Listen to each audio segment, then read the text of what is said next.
आज की कहानी है एक मज़ेदार और डरावने सफ़र की। जी हाँ दोस्तों, एक बहुत अच्छी कहानी सुनिए और अगर पसंद आए तो चैनल को सब्सक्राइब करें और हाँ, वीडियो को लाइक करें। आज की कहानी में हम देखेंगे कैसे चार दोस्त अपनी गाड़ी में बैठकर बहुत दूर के सफ़र पे निकलते हैं और इस सफ़र में उन्हें किस तरीके के मोड़ देखने को मिलेंगे।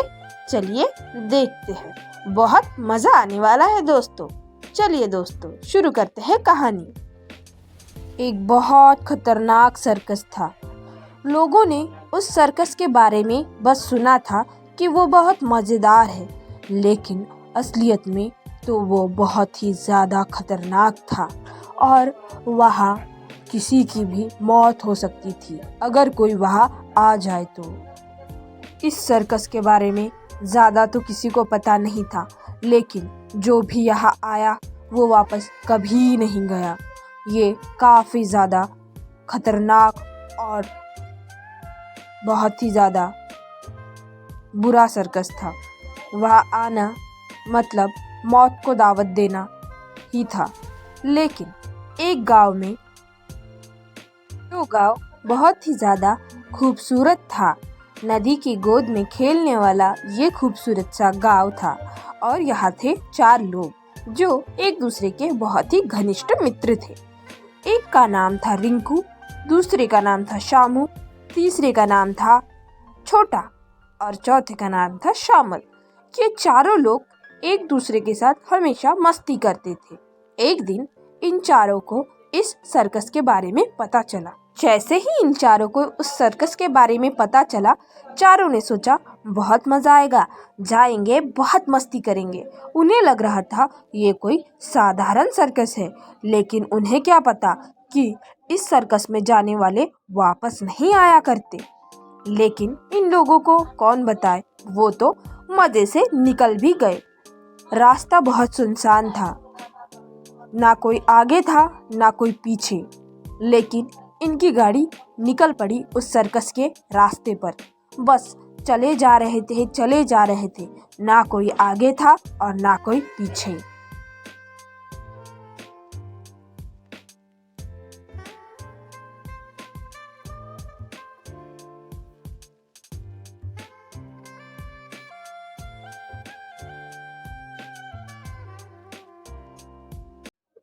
उन्हें तो लग रहा था कि इतना मज़ा आएगा, आइसक्रीम मिलेगी, वाह वाह वाह वाह वाह। और तो और आइसक्रीम ही क्यों, खेलने को भी मिलेगा। सर्कस है भाई तो खेलने को तो मिलेगा ही मिलेगा। बस वाह वाह, बॉल से खेलेंगे, इससे खेलेंगे, सर्कस देखेंगे, बहुत मज़ा आएगा। बस ये सारी चीज़ें सोच रहे थे और चल रहे थे। सफ़र जारी था। उन्हें सफ़र में किसी प्रकार का कोई अभी तक तो नुकसान नहीं हुआ था। देखते हैं आगे क्या होगा, क्या उन्हें कोई नुकसान होगा या वो सर्कस के मज़े लेंगे जिसमें अलग अलग प्रकार के खेल, खिलौने और सब कुछ है। अब वो तो इसी सर्कस के ख्वाब देख रहे थे, लेकिन असलियत उन्हें क्या पता भला, वो तो अब वही जाके पता चलेगी। चलिए देखते हैं आगे इनके साथ क्या होता है। ये चारे तो इन अंधेरी गुफाओं में भी जाकर डर नहीं रहे थे, नाच रहे थे, खेल रहे थे, कूद रहे थे, मस्ती कर रहे थे। चारों को ना इसकी फिक्र ना उसकी फिक्र, नाचने में मग्न ही मग्न, ना इस खूनी रास्ते का टेंशन और ना ही किसी और चीज़ का। नाच रहे थे और इस रास्ते पे चल रहे। लेकिन अचानक वो एक ऐसी जगह आ पहुँचे जहाँ कब्रिस्तान था और यहाँ पे बस एक ही घर था जहाँ से एक लाइट आ रही थी। पंछी तो ऐसे उड़ रहे थे जैसे आज उनको कोई मारने वाला है। चारों डर गए थे, लेकिन इस रास्ते पे चले जा रहे थे। लेकिन अब कहीं ना कहीं उन लोगों को इतना ज़्यादा डर लग रहा था कि वो लोग अपनी गाड़ी शुरू भी नहीं कर पा रहे थे। अचानक तभी उनके रास्ते से एक हड्डी गुजरी। उस हड्डी ने उन लोगों को देखा और देखते ही कुछ इशारे साधारण इशारे नहीं थे।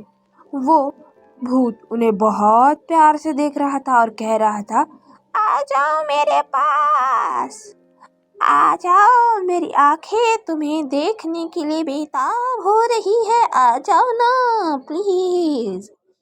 ये चारों इन सारी चीजों को देख के डर गए और सोचने लगे, जान बचेगी तो लाखों पाऊंगा, ये कैसा रास्ता है, कभी अंधेरी गुफा है तो कभी कब्रिस्तान। नहीं नहीं, मैं नहीं रह सकता इस गाड़ी में, गाड़ी घुमाओ, मुझे नहीं जाना यहाँ, मैं अपने गांव जाना चाहता हूँ। एक ने ऐसा कहा। वही दूसरे लड़के ने कहा, पता नहीं कहाँ आ गया, ये भूत मुझे इतने प्यार से देख रहा है, लगता है खा जाएगा। चलो मैं तो वापस जाऊंगा, मैं नहीं जाऊंगा उस सर्कस वर्कस में। तीसरे लड़के ने कहा, मैं नहीं जा सकता यार, ये सब क्या है, मैं अपने गांव में ही ठीक हूँ, मैं नहीं जा रहा कहीं पे, चलो वापस चलो। पहली लड़की ने कहा, कैसा रास्ता है ये कोई सर्कस का रास्ता तो नहीं लग रहा, ऐसा लग रहा है जैसे यहाँ जाते ही हम लोग मर जाएंगे। नहीं, ये सही नहीं है, हम वापस जाएंगे और इस खूनी सर्कस में कभी दोबारा नहीं आएंगे, ये रास्ता कुछ सही नहीं है। इस तरीके से चारों को बात समझ आई कि वो जिस रास्ते पे चल रहे हैं उस सर्कस का रास्ता ठीक नहीं है और बहुत ही ज्यादा डरावना है।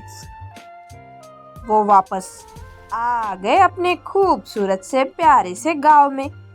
तो इसीलिए अगर हमें रास्ता सही ना लगे तो हमें किसी भी रास्ते पे नहीं जाना चाहिए, और इस तरीके से वो अपनी मौत से बच गए।